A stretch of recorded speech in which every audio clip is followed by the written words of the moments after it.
1990년 8월 2일 이라크군은 30만 명의 병력을 동원해 쿠웨이트를 침공했습니다.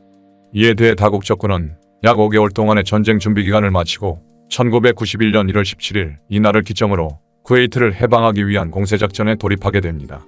이 작전의 이름은 사막의 폭풍작전이었으며 작전 기간 중 처음 5주 동안은 공군과 해군이 항공기를 이용해 이라크의 주요 군사시설을 폭격하는 것이었고 그 이후 대규모 지상작전이 실시되도록 계획되었습니다. 오늘은 본격적인 지상작전이 실시되기 이전인 약 5주 동안의 항공작전에 대해 알아보겠습니다. 다국적군에서 가장 큰 전력을 차지하고 있던 미군은 이 전쟁을 위해 대규모 항공 전력을 이라크 주변에 배치하게 되는데 그 규모는 미군 항공기 1300여 대를 포함해 총 2700대였습니다. 이에 대항하는 이라크 공군의 항공기 숫자는 800여 대에 불과해 단순히 숫자만 비교해도 다국적군의 전력이 압도적이었습니다. 미군은 이번 작전에서 공군과 해군, 해병대의 항공기들을 공군사령관 호노 중장이 통합 지휘하도록 했습니다. 그 이유는 과거 베트남 전쟁의 교훈 때문이었는데 이 전쟁에서는 폭격기를 운영하는 미전략 공군, 전투기를 운영하는 전술공군, 그리고 항공모함에서 이륙하는 해군 항공대가 각각 독자적으로 작전을 계획하고 실시했습니다. 따라서 이들을 통제하는 통합 조직이 없었기 때문에 각 군은 효과적인 작전을 수행하지 못했습니다. 미군은 걸프 전쟁에서 과거의 비효율적인 항공기 운영을 피하기 위해 모든 작전 계획을 공군사령부에서 통합적으로 수립하도록 했습니다. 미군이 수립한 항공작전은 크게 4개의 단계로 계획되었습니다. 1단계는 이라크군의 지휘 통제 시설, 생화 관련 시설, 그 밖의 군사시설에 대한 공격. 2단계, 이라크군의 방공 시스템 파괴. 3단계, 이라크군의 보급로 차단과 공화국 수비대 고립. 4단계, 다국적군의 지상공격 지원입니다. 미군은 항공작전 계획을 수립하면서 무엇을 어떻게 파괴할지에 대해 전략 목표 목록을 작성하게 됩니다. 이 목록은 위성과 항공정찰 사진, 통신정보, 인적정보를 최대한 활용해서 작성되었고 이를 통해 목표의 위치, 공격 방법, 공격 방향, 파괴 정도 등을 치밀하게 계산했습니다. 다만 이때의 군사기술로는 기초 정보가 완벽하지 않아 미군도 몇 년 전의 자료를 활용하는 경우도 있었기 때문에 이것이 완벽한 계획이었다고 볼 수는 없었습니다.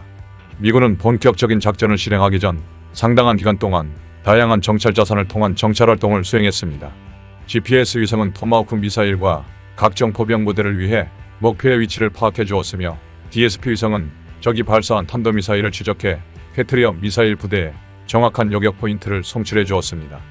에이왁스 공중조기 경보기와 조인트 스타스 지상조기 경보기는 적의 이동 상황과 위치를 파악했고 그 밖에 이투시 해군조기 경보기, RC-135 영상항공 정찰기, RF-4 정찰기 등이 다양한 정보를 공격 부대에 송출했습니다. 미군은 이러한 정찰 자산을 통해 이라크 공군의 능력도 파악했는데 그 결과 이라크 공군의 훈련 내용은 매우 기초적인 것이고 파일럿들의 수준도 낮아 항공기의 성능을 제대로 활용하지 못하는 것으로 나타났습니다. 그리고 무엇보다 야간 전투 능력이 거의 없어 그들의 대응은 치명적이지 못할 것으로 판단되었습니다. 본격적인 공격이 시작되기 수시간 전 미국 본토의 루이지애나 공군기지에서 7대의 B-52 폭격기가 날아올랐습니다. 이 폭격기들은 공중급류를 받으며 사우디아라비아까지 날아갔고 그곳에서 35발의 AGM-86 순항미사일을 발사해 이라크군의 방공시설과 공군기지들을 공격했습니다. 공격을 마친 B-52 폭격기는 다시 미 본토로 돌아갔으며 이때 B-52의 총 비행시간은 34시간이었습니다. 공격 개시 시간인 1월 17일 03시가 가까워오자 미군의 각종 공격 자산들이 활동을 개시했습니다. 페르시아만의 이지스함에서는 수십 발의 토마호크 미사일들이 발사돼 이라크의 통신시설과 발전소를 향해 날아갔으며 아파치 공격 헬기들은 저공 비행으로 침투에 들어가 헬파이어 미사일로 적의 레이더 기지를 파괴합니다. 스텔스기인 F-117 전폭기는 이라크의 수도 바그다드로 바로 들어갔으며 각 전폭기들은 2000파운드 폭탄을 2발씩 투하했는데 이 폭탄은 레이저로 유도되어 목표물에 정확히 명중되었습니다. 사실 미군이 이번 작전을 준비하면서 가장 걱정했던 것은 이라크군의 방공망이었습니다. 전쟁 전 이라크는 7000발이 넘는 각종 지대공 미사일과 1만 대가 넘는 대공포를 보유하고 있었는데 이 무기들은 프랑스 방산회사에서 들여온 방공 시스템으로 상호 연결되어 있었습니다. 미군은 이러한 이라크의 방공망이 매우 위력적일 것이라 판단해 개전 전날 150여 대의 아군 항공기가 격추될 것으로 예상했는데 실제 미군의 첫날 피해는 F-18 전투기 한 대뿐이었으며 다국적군 전체에서 격추된 항공기는 총 8대였습니다.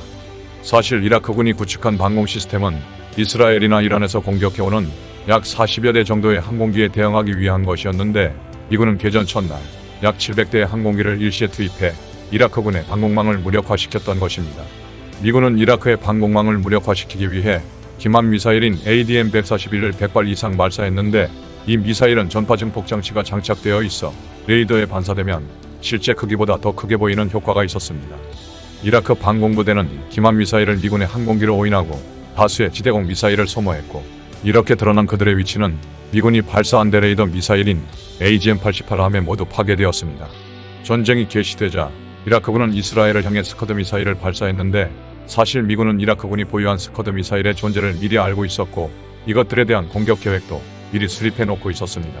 하지만 미군은 스커드 미사일의 우선순위를 그리 높게 보지 않았는데, 이 미사일은 전쟁의 향방을 바꿀 만큼 위력이 크지도 않았고 정확도도 낮았기 때문입니다. 하지만 스커드 미사일이 실제로 발사되자 그 자체의 군사적 효과보다는 정치적인 효과가 더 컸습니다. 이라크는 전쟁에 직접 참여하지 않은 이스라엘의 미사일을 발사했는데, 그것은 이스라엘을 자극해 그들을 전쟁에 참여시켜 다국 적군에 포함된 중동 국가들을 분열시키기 위해서였습니다. 다국 적군에는 미국, 영국, 프랑스와 같은 서방 국가들뿐만 아니라 사우디아라비아, 이집트와 같은 중동 국가들도 포함되어 있었는데, 이스라엘을 전쟁에 참여시켜 이들 중동 국가들을 분열시키는 것이 이라크의 목적이었습니다.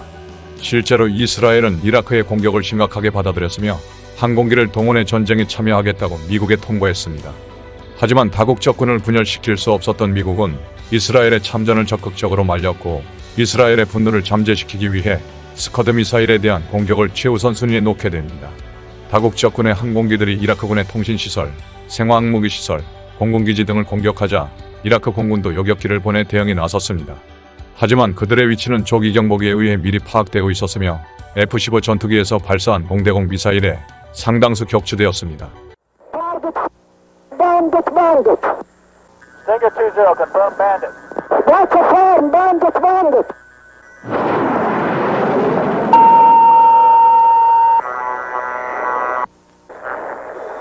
Roger, the first target destroyed. Copy. 3-4, no right. Roger, bandit, both target destroyed. Copy, both flags. That's affirmative. 그리고 설사 이라크군 전투기가 미군 전투기와 근접전을 벌인다 하더라도 기체의 성능이나 조종사의 수준에서 현격한 차이가 있었기 때문에 이라크 공군은 별다른 성과를 올리지 못했습니다. 상황이 이렇게 되자 이라크 공군은 자신들의 항공기들을 이웃 나라인 이란으로 옮기기 시작합니다. 이란은 얼마 전까지만 해도 이라크와 전쟁을 한 나라이기는 하지만 현재 이라크를 도와줄 수 있는 주변 아랍 국가는 이란이 유일했기 때문입니다. 이라크군은 총 142대의 항공기를 이란으로 대피시켰는데, 전쟁이 끝난 후 이란은 이라크에서 넘어온 항공기들을 그들에게 다시 돌려주지 않았습니다. 과거 이라크 전쟁에 대한 배상금 명목으로 이 항공기들을 모두 자국 공군에 편입시켰던 것입니다. 이라크군은 미처 이란으로 대피시키지 못한 항공기들을 주민 거주 지역이나 고대 건축물 주변에 은폐시켰습니다. 그 이유는 미군이 민간인이나 역사 유물이 있는 지역은 폭격하지 않을 것이라는 믿음이 있었기 때문입니다. 다국 적군의 공격이 시작된 지 10일이 지나자 이제 대부분의 이라크군 방공무기들이 파괴되었습니다.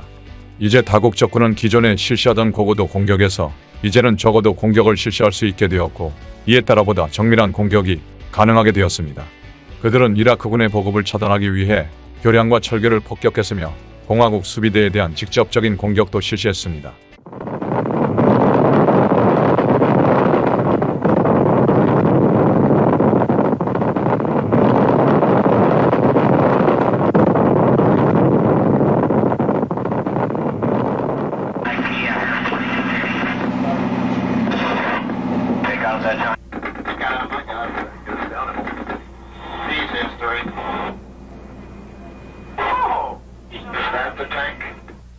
Anti-aircraft vehicles,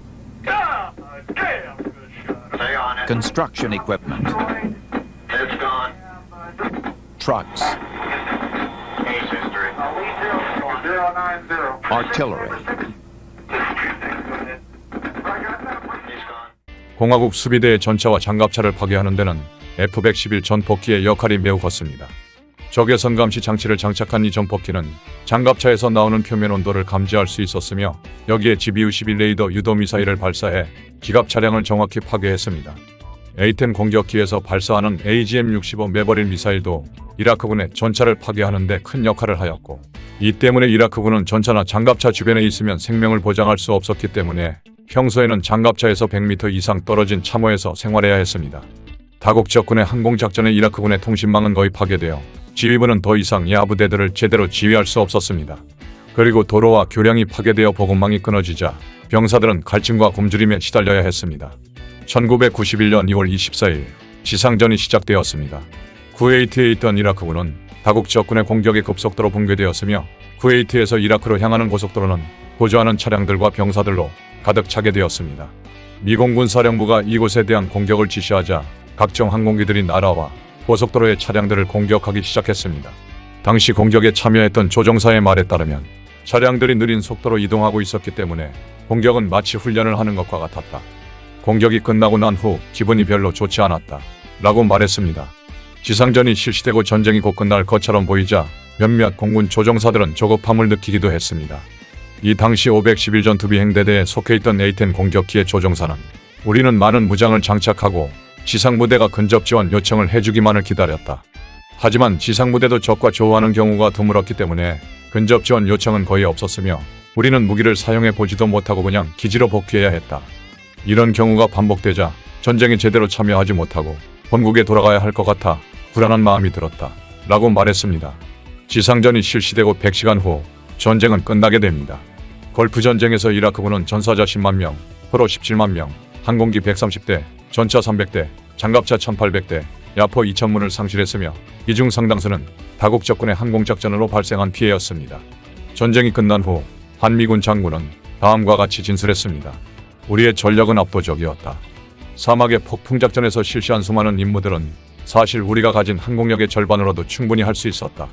우리도 이러한 사실을 나중에서야 알게 되었다. 이렇게 미군을 포함한 다국 적군은 압도적인 전력으로 이라크군을 무력화시켰습니다. 이상으로 걸프 전쟁, 항공작전이었습니다.